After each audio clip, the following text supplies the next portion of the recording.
One. Hi, welcome to Brown Girl Book Lover. I'm Leslie Ann Murray. Today we have the Tyriek White, and we're talking about his book, We Are a Haunting.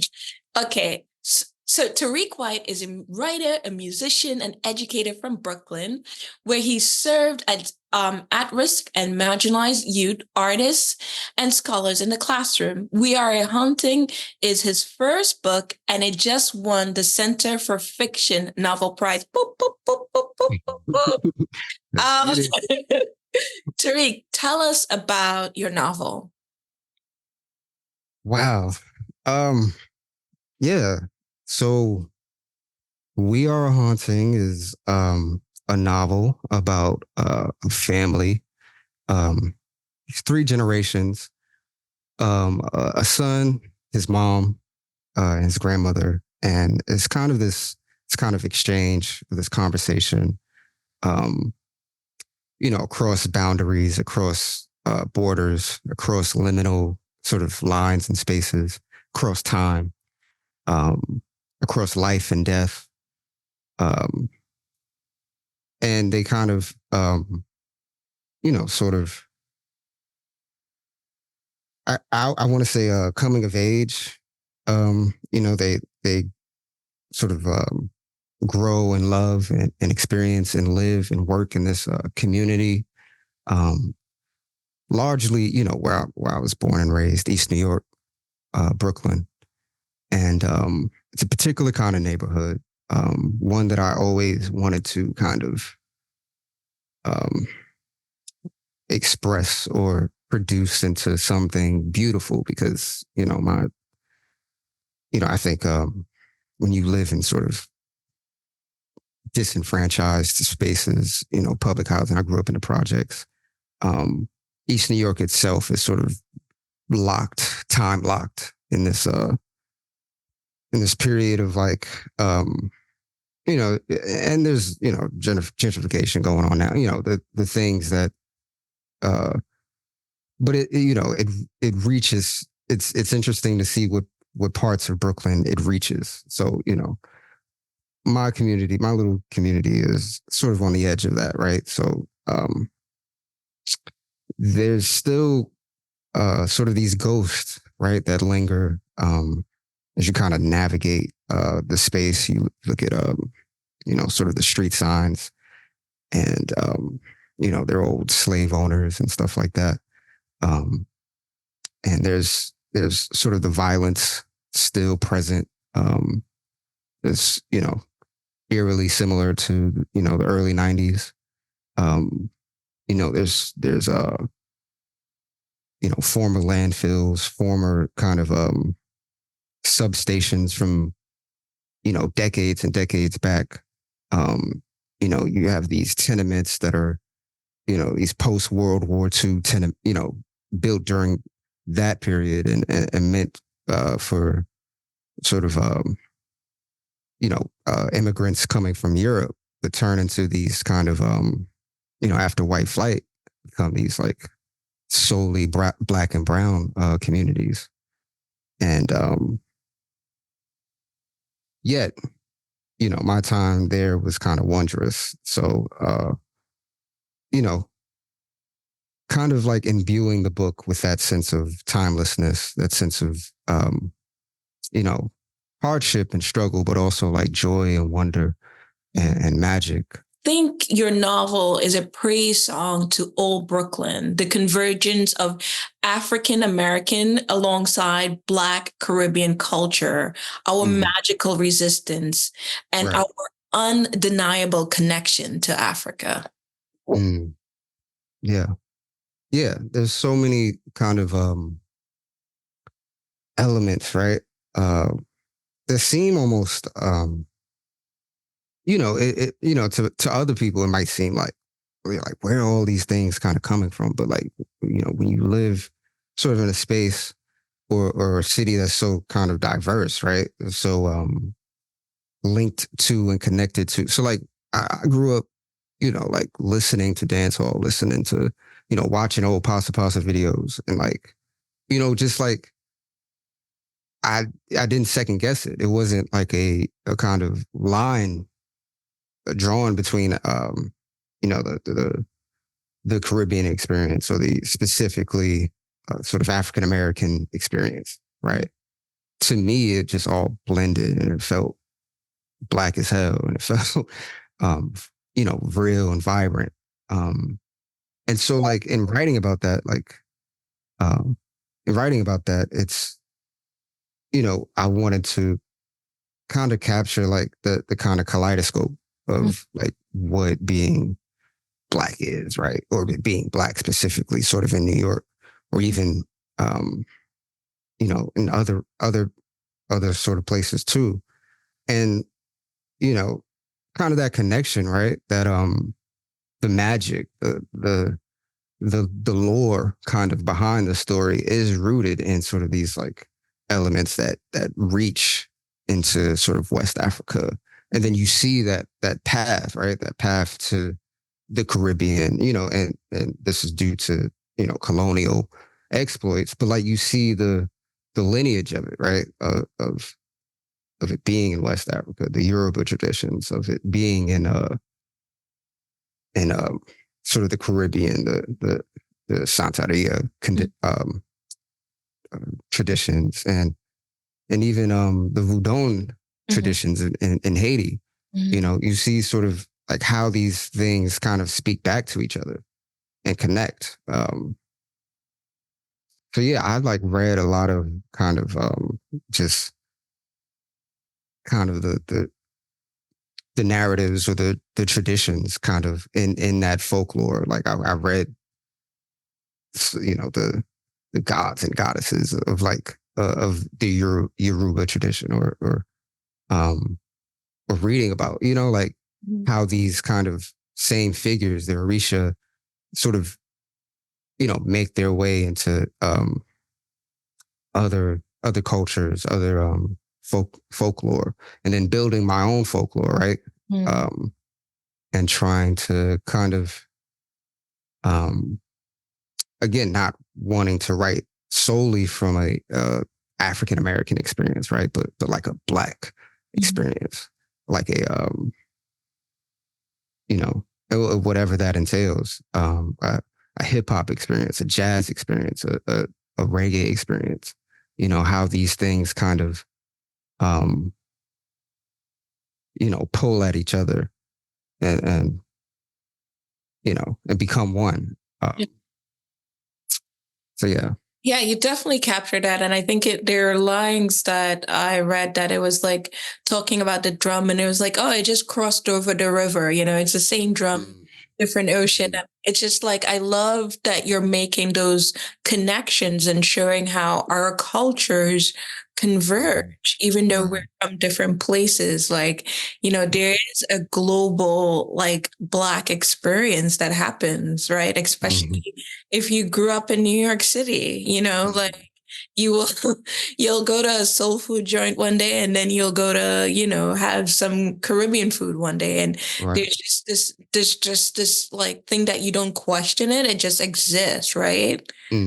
Which is really, I think, beautiful. And I love that you captured that. And yeah, I was really thankful for that, because sometimes I think when I think a lot of emerging writers are writing about New York, they tend to like really segregate it. I don't know, maybe it's just because of what they need to do, and they don't like, they capture this one experience, this very Caribbean experience, a very Black experience. But but that's not really New York, especially if you're a Black person in New York. And I just love how you just in an interview, you said that your novel rejects Western ideology of or views of time, right? So time is everywhere, nowhere, liminal, and that shapes the characters, the storytelling, and the novel as a whole.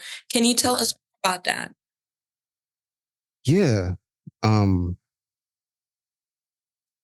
Yeah. So West, like, I guess sort of time as it's kind of communicated to us, right? And other, traditionally or in other forms of media, it's very kind of linear, right? I mean, even the expectations, of a book, of a story is meant to be beginning, middle, end. when like life doesn't really happen like that, or like the way we experience things doesn't often happen that way, right? Um, we might be somewhere and like, we might be at our job and it's like the last 10 minutes, but it feels like an hour, you know, we might be, at a concert and it might feel like it's over in a blink of an eye because, just like the way our bodies experience time shifts and changes, and it can't be kind of, you know, structured in this kind of like beginning, middle, and this kind of linear sort of way. So, you know, through kind of like disrupting narrative and like, just mixing things up and making this focusing on the kind of multivocality of the story, right? These all of these voices, whether it's Kali in the present, or it's his mom in the 80s, or it's his grandma, like all of these sort of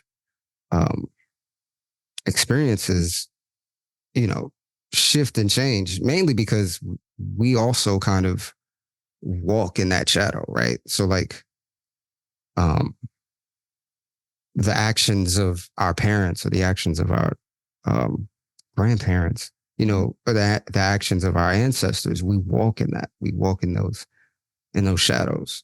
And we're imbued with all of those experiences. And how do you communicate that if like time is kind of straight, narrow? How do you,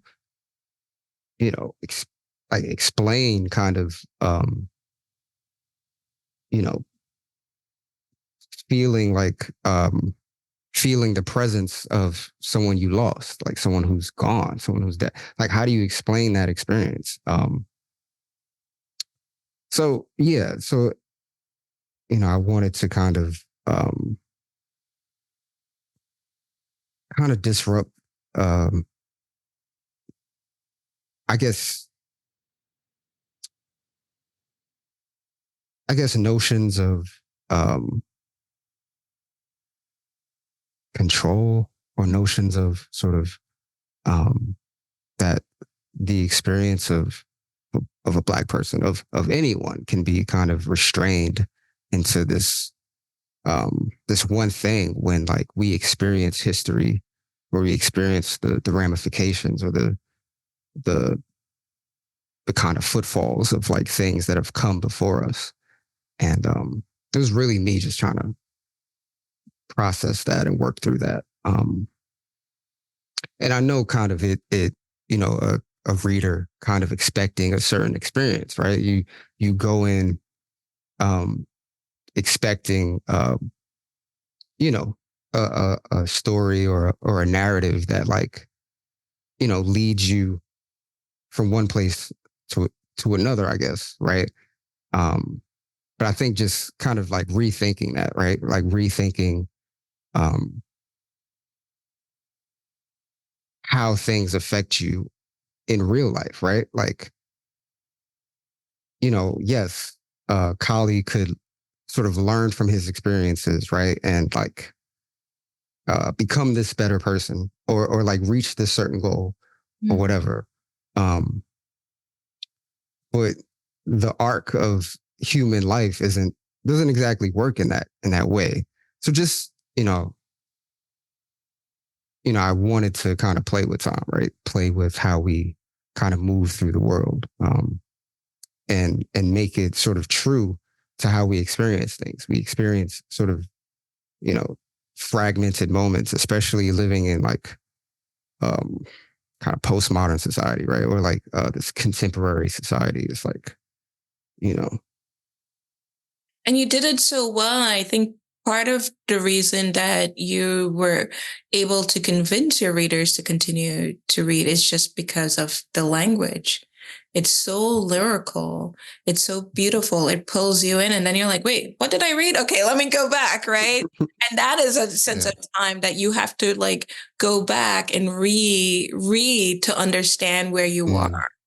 And I really love that. Like, it wasn't frustrating. Like, I would read and I'm like, oh, I need to reread and where I am in time, right? Because as like a writer and someone who's always thinking about like works of fiction, time becomes like, I'm really interested in how writers are constructing time. And this was just a beautiful way of how you construct time. And it wasn't a mind fuck, which was great, right? Because you really like taught me how to understand these characters, and the writing was so convincing that I was just enthralled by it, right? You know, our attitude toward life as well. Maybe this is revealing, but you know, it's kind of just, you know, there's a incredible, you know, story, you know, that I'm trying to tell, but also it's a vibe, you know, it's atmospheric almost, you know, like some of these moments, the scenes, you know, rely on atmosphere, you know, rely on world building, rely on like you know, internal kind of character, you know, like development, right? So like a lot of it, like I just, you know, it's a vibe. It's like, you know, just don't, you know, don't go too hard. You know, like it's cool. Just lay back a little, you know, enjoy the you know, the scenery, the energy, you know. I've never But heard yeah, of describe your book as a vibe, but I love it. you know, It is. don't take it too. Yeah, sorry, God. No, because I think when I was reading it, there were moments that I was just caught up in the atmosphere that I was like, I'm nowhere physical, even though there's a sense of physicality, right? Mm-hmm, mm-hmm, And also I think the atmosphere comes in is just like there's like a lot of description of the light, of the sound, right? Of the mm-hmm, sirens, of all these things that capture New York, but their world.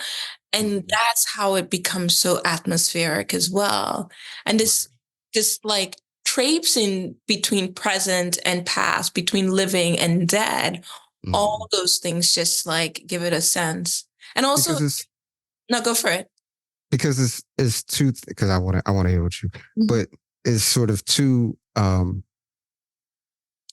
things that were sort of important that you alluded to. It's like being in the body as Mhm. much as possible, right? In these spaces, um, you know, growing up, you know, in the hood, like I want you sort of bodily to kind of feel, you know, the experience, you know, how these characters feel in these moments, what they hear, what they taste, what it feels like. But then also in kind of breaking that down, right? And like experiencing timelessness, you know, breaking the body down and going through or feeling this experience of timelessness and dealing with history and dealing with the ghosts of the past and dealing with all of these things. Like how does that sort of, you know, pull away at sort of that physical or material kind of groundedness in the world? Like what does that do? And then like, you know, how does what is the experience then? Like who are you then? Who are we then? You know? Mhm. Um and and and there's you know, I kind of keep sort of poking at that question Mhm. throughout, like what is, you know, Mhm. blackness? What is the experience of this? How does it feel? Mhm. Um and you know, I'm sure I don't get to an answer at all, but like just um the kind of craft, Mhm. right, to try and um oscillate between being in the body and then being sort of outside of it, right? Um, yeah. I'm glad that you didn't get to that question because it's always a question that we're like going to have to ask and think about, throughout our time. And, that reminds me of like this thing that Key said, right? So when Key said, maybe we belong here in America, deserved nothing more than to be exiled to this far corner of the world, halfway living and halfway dying. I believe this statement really captures the sensibility of the novel, right? Mm-hmm. Because I think to be Black in America, to be African American, is to always be in a liminal space. Right. To be in this kind of in-betweenness, right? Yeah. To be, due to sort of imperialism and colonial processes, to always belong here, but you're fundamentally here, right? Mm-hmm. And negotiating that, and how does that look? And that's why sort of the things we produce are so unique to kind of our experience, right? The ways our movements, right, influence sort of global like movements, right? Even as far back as in the 60s and 70s, right? Our music, the specific conditions in which hip hop grows out of, in which the blues grows out of, which is fundamentally American music, but it's ours. We,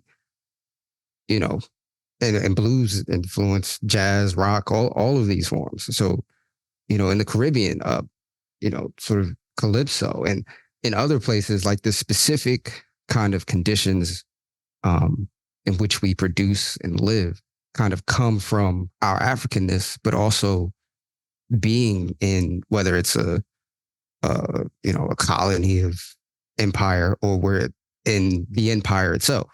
You've written characters like ourselves, flawed yet beautiful, depressed yet hopeful, a drug dealer yet a provider, a booster yet a mother. Why was it so important for us to see the even-handedness of these characters? Such a good question. Because I hope I would want people who, read this book, who maybe haven't had experiences with people who are dualities, I guess. But yeah, like I wanted to, first of all, it was important to me on a character level, just because those were the kind of people, I grew up around, right? I grew up around, loving or people who, had to get by, who do things to get by, right? Who are neglected systematically, on a day-to-day basis, right? Before they were born. Mm-hmm. Before we were born, so seeing what sort of the working class, like, my family, I come from a family of working people, right? So it was important for me to show grace to the people who provided for me, the grace for people who provide for many people, and also, just show how full, right, our lives are, right? Mm-hmm. How large and beautiful and epic sometimes our lives are. And but then even on a with the book as a whole, like beyond just, the characters being these kind of sort of duality, or vessels for duality, right? But having the story kind of, you see a lot of kind of cultural references, or like, music, the hip hop I grew up around, the kind of world I grew up in, brought in with kind of Greek mythology, or modern kind of American literature, or, all of these things that are considered like, literature with big L, or, high art or whatever, and bringing these things together, right? Because they can both exist together. And I, the same way you hold this in high regard, I hold sort of this in high regard, and also holding kind of both in high regard. There's this idea of, code switching, right? But like, someone sort of took it a step further and did this idea of sort of code meshing, right? Mm-hmm. Where instead of code switching or switching between two vernaculars, whether it be proper English versus, AAVE, but using both and valuing both and, lifting up both, right? And showing the craft and detail and, the artistry in both. So yeah, just even, on a character level, I tried to show that, and even kind of in the elements I bring into the book, I wanted to show that, holding space for, all of these things to exist, because that's often how it is, Tyriek, I'm so excited for like your career and what's next with you because, reading We Are Haunting, I'm just thinking I can see so many directions you can go or you will go with your writing. And I'm excited to like continuously to read you and just see your growth and your books and like how you are affecting change in terms of literature and in terms of like our existence. So I mean, thank you. I hope to just start with, my community and like, the people around us, and hope that, become something like incredible and beautiful. But just promise me, with every book, we get to chat, we get to check in, we get to talk and do this again, because this was great. This is always great. this is always great. Tyriek White, thank you for joining me on Brown Girl Book Lover. I really appreciate you, friend. I do. Thank you for having me.